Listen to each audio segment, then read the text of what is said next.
Alright guys, I've debated whether or not to do this video, and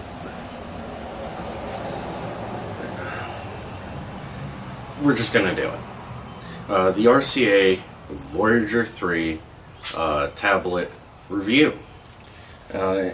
And to give you guys an idea as to why I've been kind of hesitant about doing this, there's a lot of reviews on it. Now, I think some of them are a little bit biased. You can't go non-biased in a video like this on something like this. Now, to give you guys a bit of rundown as to what is in this, we've got a 1024 by 600 display for native resolution, 7.1 inches of screen here. I'll turn that on, hopefully you guys can see it. A 7.1 inch display, Android 6.0 Marshmallow. This one is actually black. According to CNET, they can come in blue. And it has a 1.2 gigahertz Atom processor in it. Now, the reason you see the cord plugged into it is, you know, I kind of left this one without a charge for a while, so, you know, we're using our pocket juice to kind of recharge it. There's a lot really going on about this tablet that really has good in it and bad. The price is, you know, really good. You can pick one up at Walmart for just about $52 after taxes, depending on where you live. It comes with 16 gigs of internal memory, which you can increase it by adding in an SD card. The other plus is you have two charging ports here. You have a proprietary one from RCA, and then you have the micro USB, which you can actually use to charge it as well from a computer, a phone charger, or in this case, portable battery pack. It has 802.11 BGN Wi-Fi card in it, and Bluetooth, a microphone, rear-facing camera. It really does not have a front one, which is a bit of a downside. Now, to really get into this thing, you've also got the headphone jack and a few other things. But here's where we're going to run into a problem. Is it really worth it? For the average everyday user, this tablet, no. Honestly, to let it be known right off the bat, this would make a very good starter tablet for, say, a young child, or, you know, a child you don't want to have doing anything and everything a smartphone can do, or as quick as that. You know, you kind of want to physically limit them in what they can do on this. And that's really what this is about. It's really good for the price. However, you do get what you pay for. Again, it's just a cheap, you know, get-you-by tablet. You know, we got two of these, again, at $50 each, so that way we could go through and really get a good review done on it. We ran them good for a few weeks. Sorry, but I actually have to look over this way because I have my notes over here. But let's change that.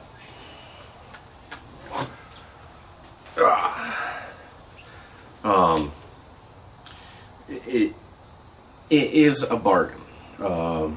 It really does seem like one. But again, you're getting what you pay for. During the testing, we found that the battery life really was lacking, depending on what you're doing. We found anywhere from an hour and a half down to an hour, to if it's in standby mode and the screen's not on at all, I can leave it unplugged for a week and it'll still turn the screen on, and I can do a couple of things real quick.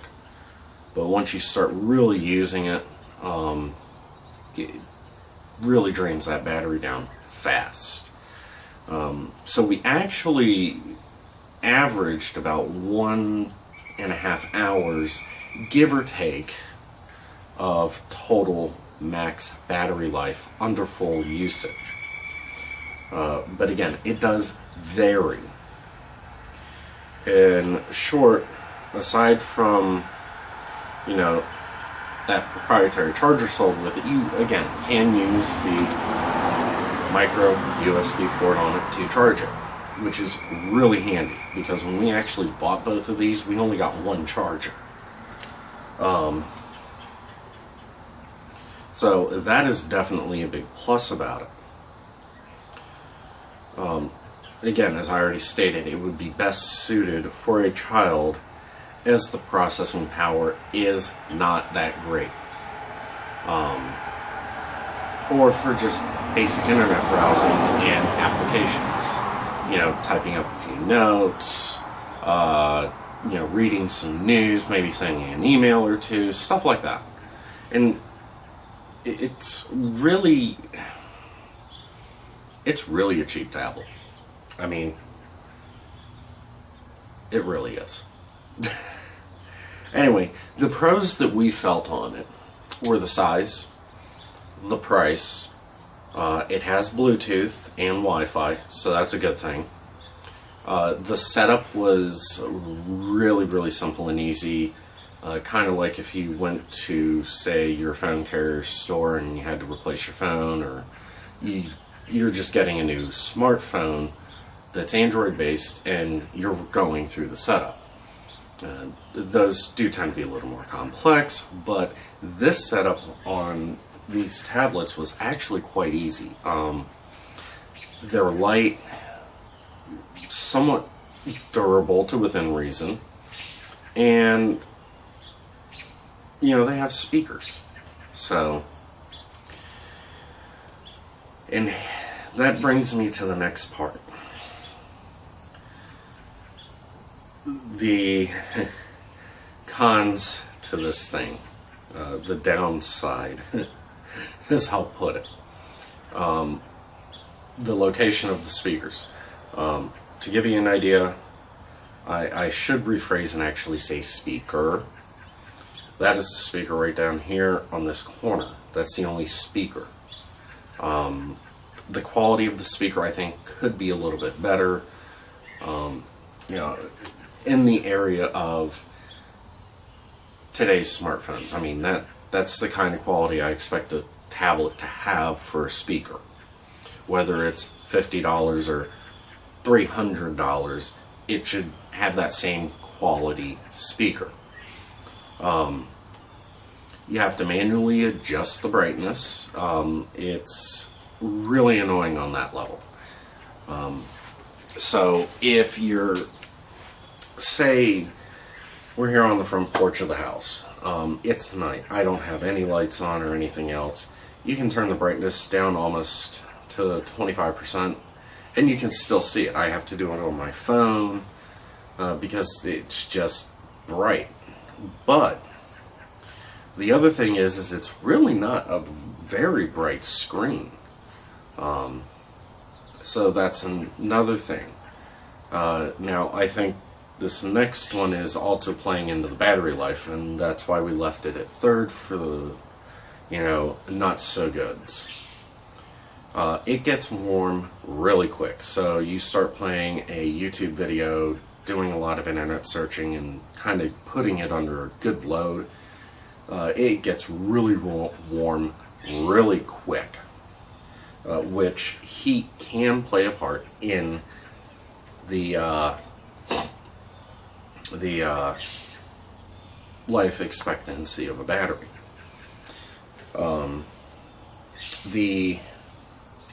And I'm going to unplug this here, so hopefully we can get a good shot at it. this is your volume control button.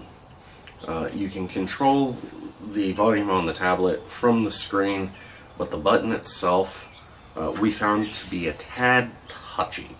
We'll go to turn it down and literally hit the down volume on the button and it'll turn the volume up higher. So it can be a bit touchy. Now, this actually ended in both for the Bluetooth, and here's why. It's a pro, but at the same time it's a con for this tablet. And here's why. We have a really nice Bose speaker that cost us $300 to get. Really good quality sound. I wouldn't expect anything less than Bose. This actually connects to it quite well. However, we ran into a problem. The moment you turn the Bluetooth on, be ready to pair a device to it immediately. You've got a small window in there. I think it's like 5 seconds, 10 seconds, 15 max that you've got in a window there.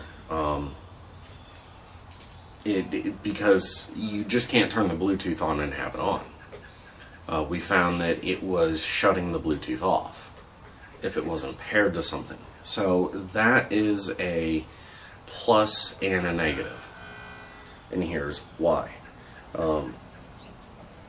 You should be able to turn it on and turn it off at will. Now, that's my opinion of it. The plus to that is it actually helps save the battery life. If you've got a smartphone and you've got the Wi-Fi turned on, the GPS locator turned on, and Bluetooth turned on, and all this other stuff turned on, you turn everything on your phone, you're going to kill your battery real fast. So that is a downside to having it being able to stay on.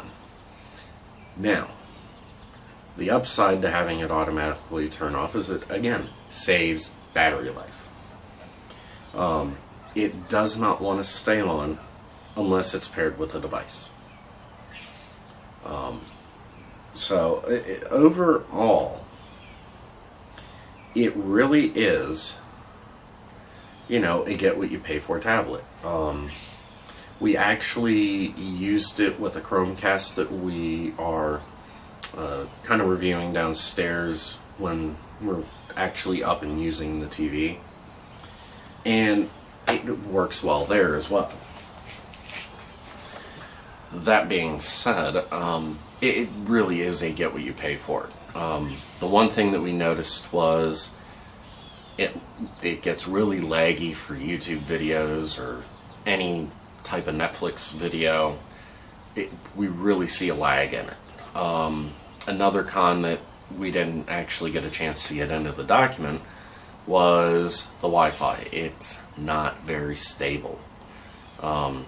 It'll actually randomly just drop off.